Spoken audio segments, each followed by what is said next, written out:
There was that classic saying, I never got fired because I bought IBM. I think there's like a lot of uniqueness to that statement. At one point in time, there wasn't a lot of access to information. There wasn't a lot of avenues to do your own research, to really understand the marketplace or understand how others are navigating certain aspects of projects and their programs. If I have access to the trusted source, that's going to help me better justify the decisions we make inside of our company. That worked 10, 15, 20 years ago. Now it's security leaders have more access than ever before. They are researching on their own. They want to be the subject matter expert, not just of the tools, but of the domains. In order to do that, it requires you to self-learn. It requires you to make learning a major component of how you do your job. Welcome to Audience First, a podcast for tech marketers looking to break out of the echo chamber to better understand their audience and turn them into loyal customers. Every week, Dani Woolf has brutally honest conversations with busy tech buyers about what really motivates them, the things they hate that vendors do, and what you can do about it.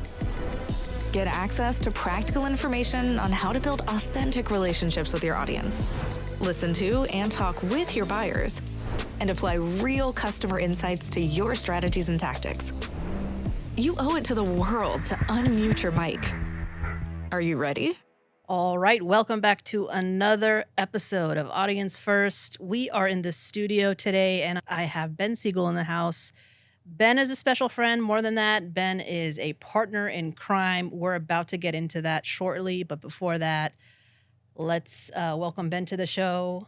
Hey, Dani. How's How it are going? ya? I'm going good. And Good. we are in New York. We're in your hometown. Super hot here today, super humid. So bear with me as we go through this show today.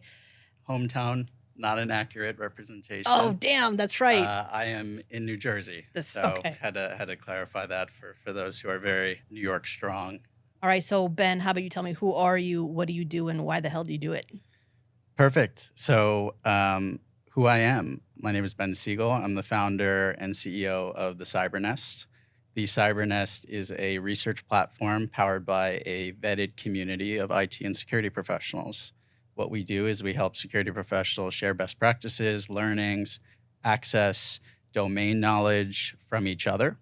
And what we do and pride ourselves on is we facilitate that connection. We facilitate that knowledge transfer for our members, which is over 450 and growing. Amazing. Yeah. And I mean, by the time this show comes out, it's going to be much larger. And it's very exciting because I know the growth is rapid there. So well done. You know, for those of you who don't know, I am now part of the CyberNest, VP marketing over there. And we're just doing some pretty cool stuff there. And this is an awesome opportunity to kind of drill down into some of the insights that you're finding. What are you hearing from the community? What do we got going on? But before that, I want to know, what got you to where you are today in building the CyberNest?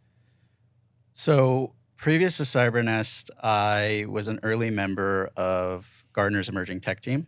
So I specialize on the cybersecurity side, working with more security vendors and service providers. Yeah. I'm not a practitioner by experience, but at that point in time, we were helping those clients across sales, marketing, product development, obviously helping them navigate the marketplace, build better products and services, and meet the needs of IT and security professionals. Through the work I was doing at Gartner, I met and networked with a ton of CISO security leaders, and that was really the early start of what became really the founding thesis of CyberNest, which was, okay, there's so many vendors in the marketplace. How do you navigate it? Where do you go to get trusted insights from your peers? What information sources do you trust? And consistently, they trusted their peers, which for those security professionals who are listening, it's not a shock. I mean, that's typically the quality source, is those who are doing the job every day, who are navigating the same problems. And it just makes sense. It has a higher trust factor. It's more relevant. And so at that point in time, it felt like it was really difficult to stay up to date. The market was constantly changing. Keeping up with the pace of innovation was very difficult. The demands of the business are constantly changing. And so you're always learning. You're always trying to stay up to date. Right. And it just seemed really difficult. And so at that point, there was 5 CISOs who became really kind of the early group of CyberNest. That then became 15 CISOs. We built an advisory board because they were really excited about this idea of building a community platform that was vetted, where they can leverage each other. The information being shared is by practitioners.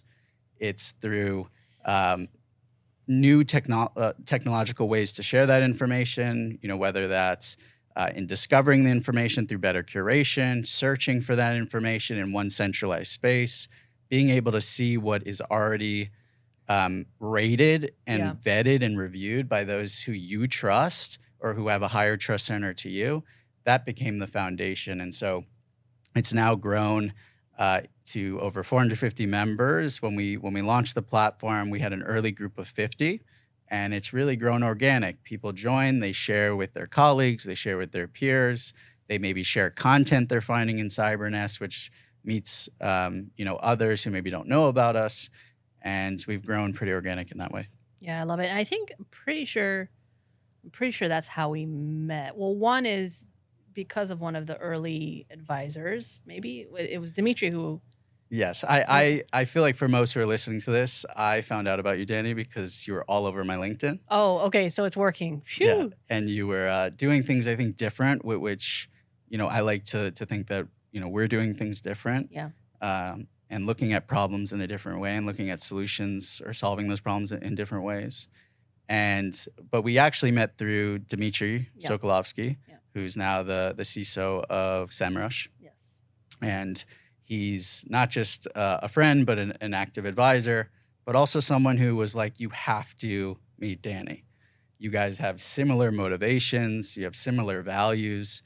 You want the industry to be more authentic. Yeah. You want the industry to really seek to understand. We don't work with vendors in a traditional sense. They're not part of the community. That's largely to keep it as a vetted group and really a fishbowl of trust. But you were working with vendors. You were helping them understand, okay, here's what buyers or practitioners are going through. This is what they're navigating. To build better products and services, you have to seek to understand. You have to really learn from them. Yeah. They're your best source. And I felt very strongly that the best source of information on the practitioner side for those who are, protecting their organizations and trying to build their security programs are from those who are doing it day in, day out in the trenches with you, not analysts, consultants, those who, and this might be controversial, repackage the insights back from all of the conversations, all of maybe the data points, whether it's firsthand data points or secondary, and you don't know really if it's coming from the right source. And so I felt a very similar focus is, why don't we just go to those who are doing the job, who can help us better understand how to build our programs, help us better understand how to market and sell. And we were super aligned from the start. Yeah, and that was like a breath of fresh air because I was banging my head against the wall, trying to evangelize to people who are subscribing to the status quo or those traditional methods, going to the analyst firms. I'm like, well, why are we going to third-party intermediaries when we can just go directly to the source, the people that we actually want to, persuade and sell our products to. So it's been really exciting. I mean, it's been a year and a half that we've been kind of collaborating together, and finally we're in the same boat, part of the nest now, and we're working on some cool things for the vendors coming up. So what do you think about, and how do you feel, or what are your initial impressions with that kind of shift in collaboration? We went kind of to light touch crawling to full force building out, a new division and products together. I think any new relationship, it has to start small. Yeah. We started in more of I was a client to you, and you were helping us really understand what our brand position was, what our value was, what our differentiation was. And through the work, we found, the connection. We found the quality was super high, and also, if you're going to join an organization, that's a big jump that you have to be super convicted that not only can you add value, but also is this the right move for you and your career and your family? And it's an honor to have you with us. In addition to the fact that I know we can go farther together. Yeah, I'm thrilled. I'm excited, jazzed, pumped up. We have a lot coming down the pike right before Black Hat. It's gonna be a ride. So thrilled to be with you in this journey. I want to shift the conversation to some of the challenges that we've been talking about, with each other in our own little echo chambers. Want to bring it out to the masses here. You come from a position at Gartner. Everybody is likely familiar with Gartner.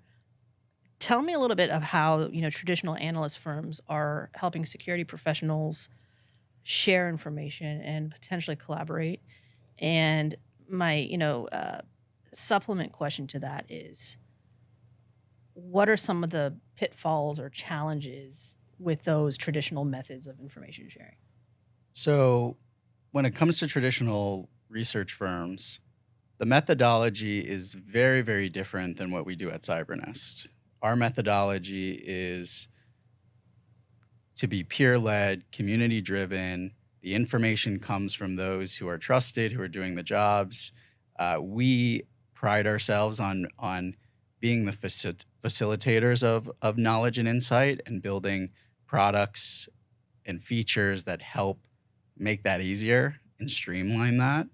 And we're also very focused on meeting the needs of all levels of security. Yeah. Which has traditionally been something that, based on the models, have kind of siloed others in the organization for a multitude of reasons, whether it's maybe only senior leaders have access or can afford the subscriptions and things like that. For us, we really are excited about building a community that all levels of security can join, both security engineers, security architects, those who are growing in their careers, in addition to those who are at the senior level and making more maybe executive decisions. When it comes to information sharing, I think in the traditional sense, information sharing is, we are going to survey the market. We're going to talk to clients and prospective. We're going to look at trends. We're going to look at what's happening, and we're going to repackage that so that you're getting sort of like an ear to the market. Is sort of how it's done traditionally. And I think the challenge with that is it removes really like the trust factor, which is you don't know where that information came from, and you don't know ultimately who were the data points, because for a multitude of reasons, you need to keep that information anonymized. So there's definitely that, but also I think it's a challenge around relevance too. How fast you're getting the information in real time, right? When you look at traditional research methodologies, you go out and survey, or you talk to clients, you gather all that information, you organize it and synthesize it. Yep. And then you go out and you say, hey, this is where the market is, or this is maybe, what features and functionality, are relevant to this domain or this technology space. And it's not real time. Yeah. And so we see that as sort of an issue, which is, okay, if you're looking to make a technology purchasing decision, if you're looking to build your programs, maybe let's say redesign your IM program or navigate compliance in China, for example, you want to go to those who are currently doing that or have done it 3 months ago or 6 months ago. And that is why we are really focused now on continuing to build and launch our expert network, which is the ability for members of CyberNest to opt in and join our network and get paid for their knowledge and insight, in addition to help other organizations protect themselves and share their knowledge and share what makes their insight unique, because they're doing it every day, or they're seeing it firsthand. And I think, one, that's a really important step for the industry, because it institutionalizes a process that typically has been like a barter system. It's very much been, if you help me, I'll help you. And while I think that's good in some ways and it's important, oftentimes it's just misaligned because one party might be sharing more than the other, or there's no procedure, framework, or governance over it. And so for us, how we think about it is we want to work with organizations who want to invest in the best intelligence, the best insight.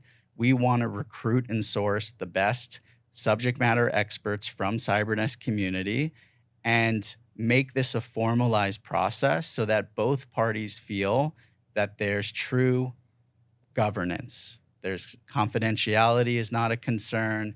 Being able to find who can help you when you need it as fast as possible is super important when security teams are overwhelmed and struggling to figure out, okay, how do I keep up with the demands of the business and what my team or my other industry teams are asking of us?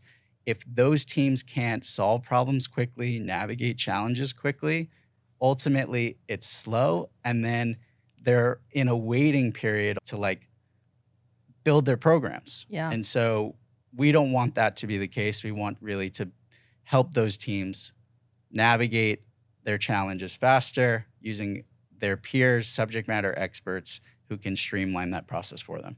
I love it. And then, like, you know, when I think about that model, you know, it takes me back to the days where working in-house, we would have to renew our analyst contracts for hundreds of thousands of dollars.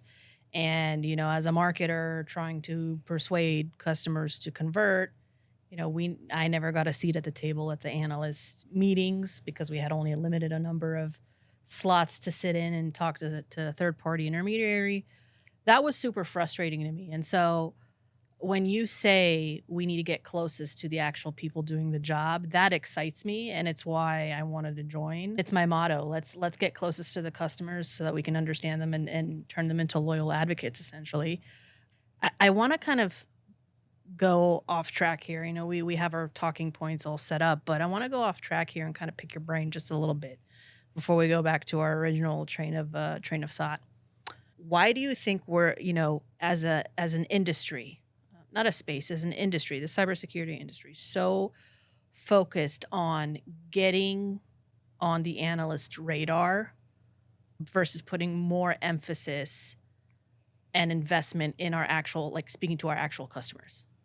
You know, the barrier to entry is high for sure. Access is difficult. You know, you need to really build a community. You need to build relationships, and that takes time, and that's hard.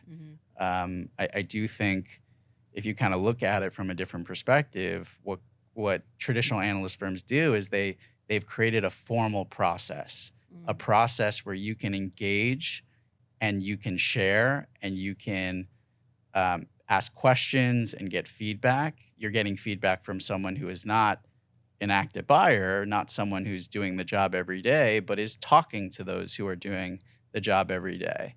And there's sort of this interest around, well, if they know about me or they know about what we do, then, you know, they'll be more inclined to share what we do with others. And for some, it works really great. For others, it's really challenging, and it can't work for everyone. You know, just foundationally can't work for every company. Yeah. So I think that's the issue. I also feel like they have great brands, and brands hold a lot of weight too. You know, there was that classic saying, you know, I never got fired because I bought IBM. You know, and I think there's like a lot of like uniqueness to that statement, which is, at one point in time, there wasn't a lot of access to information. There wasn't a lot of avenues to do your own research, to really understand the marketplace or understand how others are navigating, you know, certain aspects of projects and their programs. And so typically we justify, well, if I have access to the trusted source or the one source that I know is doing the research or is doing the hard work, that's going to help me better justify the decisions we make inside of our company. Mm-hmm. And I think that worked, 10, 15, 20 years ago. I think now it's security leaders have more access than ever before. They are researching on their own. They want to be the subject matter expert, not just of the tools, but of the domains. Yeah. And in order to do that, it requires you to self-learn. It requires you to make learning a major component of how you do your job. And so that's why I feel like what we do is more relevant now than ever, is because our goal is to make finding quality, trusted information in the industry easier and faster than ever through one platform, knowing that others have shared the information or we've sourced it from sources that we trust, and we're giving you that information, not just quickly, but where the validity is higher because others have rated it and shared it and said, this is worth my time. And that time piece is even more critical because you don't have a lot of time to waste. You don't have a lot of time to go down rabbit holes or go in the wrong direction, not just because from a productivity standpoint, but it costs the business a lot of money. Every opportunity to streamline that is a huge productivity and also time saver, and I think a true money saver for a lot of organizations who are trying to rapidly build their programs. I want to shift the conversation. I love that. I want to shift the conversation because it popped up in my head. We were sitting in a coffee shop before this, and you had mentioned that there's still a little bit of, not a barrier. What was it that you were mentioning about, practitioners still being hesitant to kind of share and even network with some of the peers? I mean, we have the Slack communities and we have the events and all that kind of stuff. But why do you think, security professionals are still a bit hesitant to connect and collaborate with one another? Yeah, I don't know if it's a security specific challenge. I think it's a human nature thing. Yeah. I think people naturally are a little bit more potentially extroverted versus introverted. Some folks are, maybe, nervous around what other people think. And in a domain like security, it's very technical. It's very almost scientific in a way. And so there's not one way to do security. So the way you feel like it should be done might be controversial, might be questionable to others. Yeah. And so typically kind of the loudest voices rise to the top. I also think just open platforms, whether it's Slack or even LinkedIn, it's everyone. It's if you write a piece of content or you share your knowledge, let's say in a LinkedIn article, you're sharing that maybe to get feedback from your peers, maybe to help the industry, but those who are consuming it might not always be the people that you want feedback from or really bring you value. Yeah. And so vetted communities are, one, by nature, an easy way to sort of make that a possibility. The other thing too is there's a lot of noise. It's really hard to keep up with Slack channels. There's so many messages and you might miss things, or, you kind of have to be at the right place at the right time. And so there's also a discoverability challenge. There's really kind of a filtering challenge as well. So we think about that as how do we turn, peer-rated research and community-based research into really an easy search experience where you can search within our platform. We curate based on tags and metadata, and that helps, right? When you're overwhelmed and there's so much going on and you need the information quickly, but you don't know where to get it or how to find it. And I think that's also a big challenge as well. With more information than ever, it's there's too much. Yeah. So you mentioned some of the barriers of vetted communities. You've established relationships with a lot of professionals in the security space. The community is 450 plus strong. And what we're hearing from our members is that the CyberNest is one of the more trusted spaces that they can go to for information and peer community. In talking to professionals, what is kind of the emerging theme or challenge that keeps rising that requires them to use something like the CyberNest or a peer vetted community? So consistently when I talk to members, and I think you see this in a lot of other places too, people are overwhelmed. Yeah. Like if I can simple it down to one thing, practitioners are overwhelmed. Mm-hmm. That then turns into like what everyone says, the B word, right? I'm burnt out. Mm-hmm. And I think what's underlying that is, okay, if my team members are overwhelmed or our, security leaders are overwhelmed, then we have a challenge with attracting and retaining talent. We have a challenge with keeping, professionals engaged. People need to find what are their motivations? What are their passions? Are they intrinsically motivated? Are they extrinsically motivated? Those are super important qualities for sure. But I think as a problem, it's attracting and retaining talent is an issue. And we believe, and when I talk to members, they agree, if you give them the ability to share knowledge and share insight, and you give them access to information that helps them do their jobs, they're not running into roadblocks as much. And when you run into roadblocks all the time, it's really frustrating. Yeah. And you don't feel the wins. You don't feel like things are moving well. You constantly feel like you're kind of like, 2 steps behind in the race.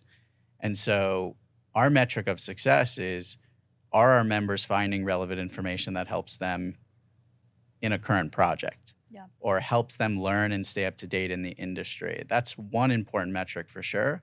The other is if they don't know what to do, or they don't know, how to streamline that problem, how do we help them connect them to someone who does in a really fast and formalized way where both parties feel like, they have the opportunity to share privately and confidentially, that we vetted that person so that, they know that problem or that project and they can solve it really quickly. You probably see that in your work too, where it's like you, especially like in, starting a new company and building a business, like there's a lot of micro learning, of course, like you don't know everything. So in order to be successful, you kind of have to like learn it, own it, and like have a win and then move on to the next. Otherwise it's like, wait, I'm not having a lot of wins right now. Maybe this isn't for me. Maybe this isn't the right job for me. Maybe this isn't the right industry for me. And there's a lot of problems, but I think that's definitely one of them. Mm. What's the risk of suffering from that, and not dealing with the problem? I know maybe it's a redundant question and blatant. The answer is pretty blatant. Yeah, well, I think one is you don't have really like a strong culture. Yeah. And culture is super important, especially like, everyone says, security is a team sport. And if that team doesn't feel like, they're growing, they're sharing, they're learning, they're leveraging each other, then I think that becomes really, really difficult. I think from a CISO perspective, that means, team members leaving the organization, and, think about all the time and energy you put into like training those people and bringing them up to speed on how the organization operates. And then when they leave, you have to bring someone else in and there's a ramp up time. Yeah. So it's 100% an issue from a productivity standpoint. It's a big issue from a cost standpoint for sure. And if you can't solve that burnout issue or that being super overwhelmed or feeling like you're making a meaningful impact too, I think that's another thing. Like we all want to feel like we're making an impact in the work that we do. If you don't feel that every day, then how long will that last? It's not very long. So the CyberNest started out as a free community for practitioners of all levels, which I think is fabulous because like we see a lot of vendors and we see a lot of communities focusing solely on the CISO. And so when we decided to join forces and also build out the division for the vendors and doing qualitative research with experts, what was a requirement for me was breadth of roles. Like I just don't want us to only focus on the CISO, though, sometimes they hold the purse strings as well as the CFO, and you have to understand the whole buying committee essentially, right? You need to understand the end users, the boots on the ground, right? So you started out as the community. What happened that made you say, okay, we need to develop a product for security teams? Because right now we just launched the Teams platform, which has many more features and collaboration tools for security organizations within enterprises. take me through that kind of story. Yeah. So CyberNest started, to your point, free community, free platform. We built a lot of features for free for a multitude of reasons. One, we really wanted to give security leaders access to information to protect their organizations. We didn't want there to be a lot of barriers. We didn't want to silo anyone. And so that was really the start. It also allowed us to really figure out, okay, what's working, what's not working, what do people want next, what are we really solving for? At the start, it was access to quality information. And then as we started to really talk to members around, okay, yes, we're giving you access to the information, but is it helping you like do your job? Is it helping you like streamline a project? How do you use the information? That's really where it became interesting, because members would share, well, I love the information, but I don't have a lot of time. Like I need better insight or better like digests of the information. So, we launched a weekly newsletter that curates, newly rated content, new content in the platform, so that members can really ultimately get that information quicker. We launched summaries as a free part of the platform using, OpenAI. So essentially, you can get really great quick summaries of long form content. Maybe you don't have a lot of time, and so you maybe have 10 or 15 minutes, and you want to like learn quickly and continue to stay up to date. And then as we started to realize really the power of some of the new technologies, whether it's AI, machine learning, and things like that, we realized like, whoa, we can turn the knowledge base into a co-pilot. We can make this very large knowledge base something that you can ask a question, get an answer. You can chat with documents. You can we pre-populate questions for you, so maybe you don't know what to ask, and so you can quickly learn. So kind of like micro learning, continual development. That's a paid feature for teams. We also felt it was super important for teams, or individuals, not just to find the information, but then share it with their teams. Yeah. A lot of people like send a link in a Slack channel or post on LinkedIn, but you don't know why that person shared that information. Yeah. And there's a lot of nuggets of like quality around why someone you trust shares something with you, but there's not a lot of ways to actually like document that or formalize it. Yeah. And so that then turned into, okay, CyberNest is free as a private instance. Think of like a community edition, but we want to turn the platform into a private workspace for an organization who ultimately want to keep a lot of that information private. They want to document best practices. They want to share as a team. And when they share as a team, they're doing so because the people on their team they trust the most. Yeah. More than the open community and more than their peers. It's, there's always a one step in advance of trust, right? Mm-hmm. And now we're really focused on, building workflows for teams around how they find information, share it, tag each other in documentation, build essential activity feeds so you can see what's happening across the team, across projects. Ratings and reviews in our platform in a team context are private, so teams can share knowledge. And you're spending so much time and energy hiring the best people, leverage them to actually share with each other and give them easy ways to do that. So I think it was a little bit of a technology gap, but also just a formal workflow around how teams actually share information, share knowledge, how they streamline projects. Some use Confluence and other tools and things, but we really wanted to bring all those things into one. Yeah. And you can then tap into the knowledge base.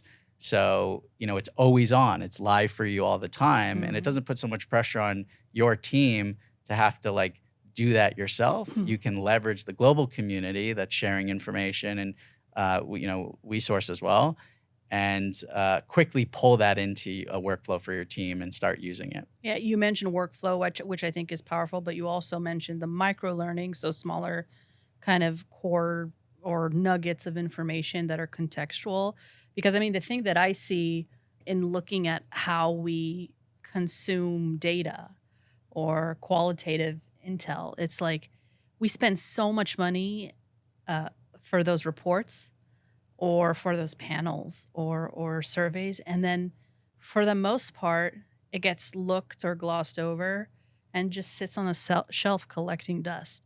And so when you're chopping up or chunking, I think that's a cognitive psychology term, you're chunking information, it's much easier to retain that information, process it, retain it, but then actually use it to your benefit for the organization. And so that's why, you know, when I distill those insights or give those little nuggets of information, it resonates, right? And people are actually using it, right? It's easier to process and figure out how can I actually apply it to the business. So I mean that that co-pilot feature is killer. And the fact that there are relevant questions also chatting with the documents, I thought was a phenomenal move. I'm super excited to see how teams react to that, and actually looking forward to seeing the impact it has on the organization too, from a security perspective. I want to shift a little bit and talk about like where you see this space. Where do you see the CyberNest going, or in general the space of peer-led information sharing versus the traditional way of doing things, using analyst firms and, you know, the Slack groups and all that kind of stuff, a more tailored, focused, process-oriented approach moving in the next, like, you know, 5 years? I mean, I think we got our work cut out for us. Yeah. You know, it's not easy. You know, it requires a ton of different motivations, incentives to align, and the right models, in addition to the right, like, you know, tools to do it well. I truly believe that it's the future of the space. It is, especially for security, the only way that you're going to really get the highest quality information or the highest relevance, because you know you're making a decision based on someone you trust has shared it with you. Yeah. Yep. And, you know, I think this has been happening. This is not a new thought, but I think it's traditionally happened in very private circles, which puts a lot of pressure on security leaders to build those networks and have those relationships, and especially those who are growing in their careers. Like, they just don't have like time, you know, the same time window to build those relationships. Those will never go away. You're still going to go to the people that you trust, the people who, you know, maybe are in a private WhatsApp group where you can pose a question or ask someone, hey, you know, can you give me 30 minutes or an hour? Yeah. But it's not formalized, and it's not institutionalized in a way that I think could really make a huge impact for organizations who are trying to move fast and move in the right direction. Yeah.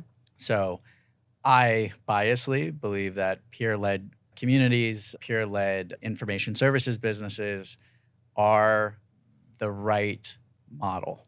Okay, I'm going to bring a question out from left field. What, in your opinion, is the true definition of a security community? So I think there's a multitude. One is the true essence of a community is where the members really drive the value. Yeah. I think that's probably the best metric. There's also that other word, which I think is also relevant, which is audience. Yeah. You know, so some things are audiences. In some ways, we have an audience. In other ways, we have, you know, more of that community element for sure around sharing information and validating it. We don't have chat, so we're not a core Slack channel in that sense where it's free flowing, but we're really focused on the research and content side, on helping teams make better decisions. We use a community element to do that because we feel like that is the highest quality. Yeah. The problem, I think, now is, you know, there's so many avenues, there's so many groups. Yeah. And naturally, I think because of COVID, people kind of jumped to like online communities and jumped into WhatsApp groups because they didn't have other avenues. And obviously events went away, and that was largely in security where people kind of shared, where they connected, where they built relationships. And it's coming back, and I think it's in a really good, strong way. But you can't wait for your next event. Yeah. Like, you need to have it in real time, or you know, have you know, ways that you can get that information when you need it, not waiting till, you know, RSA or Black Hat or the ISACs, which are incredibly valuable, but they're spaced out, and it might not be when you need it. Unfortunately, the term community has become a fad and a buzzword. And, you know, unfortunately, those who are trying to persuade audiences to buy are leveraging the term community to capture some interest, because when you think of community, yes, there's that element of trust. It's a closed space. By definition, I think it's a closed space where it's vetted, your own people, your peers. And so vendors are starting to use that term to drive and pull some interest from the practitioner space, and unfortunately are underwhelming said practitioners and using that as a method to sell to them. They don't understand that community is hard to manage, to govern. That is hard ass work. That's hard ass work. I mean, even if you don't moderate it, but you build it the way we're doing it, so difficult. And I don't think it's a tactic for a less mature team. I think it's for a tactic that has to be implemented by a very mature team that has the resources to manage it, because it's a difficult task. I think it's also just there's so much bias, right? Yeah. So, we're not owned by another entity, like we're our own entity. And so that gives us the flexibility and the autonomy to build the community that we want to build. And, it's not influenced by any other factor. We're in control, and that's super important. Like the content you see in CyberNest, we're not being paid for. We don't do vendor sponsorships. We don't do content syndication. The reason why you're seeing content is because it's earned the trust from others. The only way to do that is obviously as, kind of our own entity. I think where vendors look at it, kind of take it the wrong way is, well, if you're in a vendor community, ultimately their goal should be to bring value. They're bringing value because they want you to buy their products and services. And I don't think they're wrong in building that community. But if they call it a community, they should be connecting their clients to each other. They should be connecting their clients to prospective clients so that their clients are helping prospective are helping like their existing clients. And I think what's happened is, and this isn't always the case, but vendors are kind of afraid to have clients talk to each other. And I think that is a flawed thinking, because if the product is great and people are seeing a lot of value, that is your best way to like show it in a trusted way. They're already going to talk about your product in other channels. So don't be afraid of it. If anything, and you and I agree on this, like, so much is you probably should figure out what's working or what's not working much faster. 100%. Like, don't hide from the fact that maybe there's parts of your product that maybe is not working. And once you want to know that, like, really quickly, so you can start to solve for it, because we all have to manage like our time. We all have to manage resources. We should be devoting all of our time and resources into like focusing on the things that are improve. Not siloing. Well, it worked here, it didn't work here, or I don't want to connect these two together because they might talk about something that we don't have control of. We don't want to lose control. I personally believe it's you might see quick success or you might be able to grow the business, but at some point you're going to hit a bottleneck, and it's because of that. Well said. I love that. We're heading towards the end of the session, and as always in every episode, I stress that this is a obviously bi-directional conversation. So if there's any questions you have for me, by all means. I grilled you enough today and in the last year and a half. Yeah. So what are you most excited about with the things that we have planned, the things that we're focused on? Well, first, I'm excited to work with you because you're just great peoples. And my motto is don't work with schmucks, and you're very far from being a schmuck. So I'm super happy about that. You're a great person. You're smart. You're fun to work with and open to that feedback, which is really exciting. And I love that you've trusted me and my recommendations throughout this past year.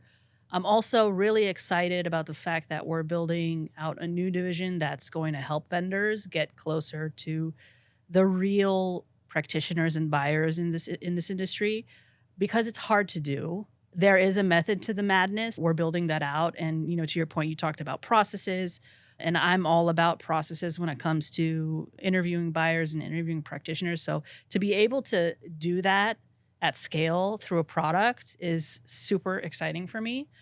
It's much easier to give people the product and have them do it themselves, which is essentially what should be happening, but it's not.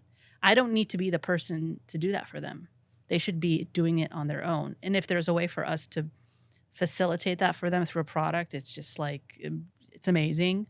I wouldn't say most importantly, but what's super critical here is the fact that, you know, these experts who are actually opted in want to help, which is so thrilling. I mean, you think about a young cybersecurity marketer or SDR or account executive.